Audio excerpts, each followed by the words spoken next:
Dostlar, salam. Növbəti məntiq testimizi həll edək.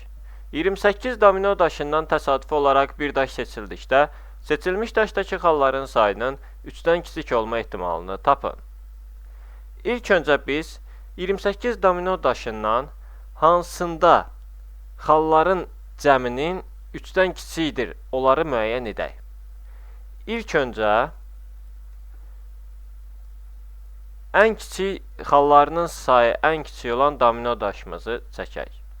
Bu, hər iki tərəfi ağ olandır. Növbəti xallarının sayına görə kiçik, bir tərəfdə, domino daşının bir tərəfində 1, digər tərəfində ağ olandır. Növbəti hər iki tərəfində 1 olandır. Çünki bizə xallarının sayı 3-dən kiçik olan lazımdır və biz də hələ ki xallarının sayı 3-dən kiçik olan domino daşlarını çəkirik. Növbəti domino daşının bir tərəfində 2, digər tərəfində isə ağ olandır. Bundan sonra isə gələn domino daşları ya bir tərəfində 1, bir tərəfində 2 olacaq. Bu da xallarının cəmi 3 edəcək. Bizə amma 3-dən kiçik lazımdır. Və yaxud bir tərəfində 3 olacaq, digər tərəfində ağ olandır.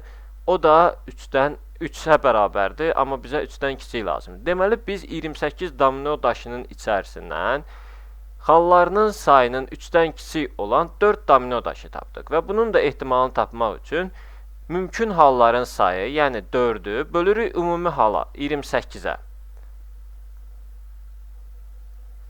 4 bölünmüş 28. Bu da bərabərdir. Hər iki tərəfi 4-ə böləndə surətdə 1, məxrəcdə isə 7 qalır. Deməli, biz tapdıq ki, 28 domino daşından təsadüfi olaraq bir daş seçildikdə, seçilmiş daşlardakı xallarının sayının 3-dən kiçik olma ehtimalı 7-də 1-dir. Və bu da B variantına uyğun gəlir. Dostlar, testlə bağlı suallarınız olarsa, yorumlarda yazın, tezcə cavablandıracağım. Videomuzu bəyənməyi və YouTube kanalımıza abunə olmağı unutmayın. Sağ olun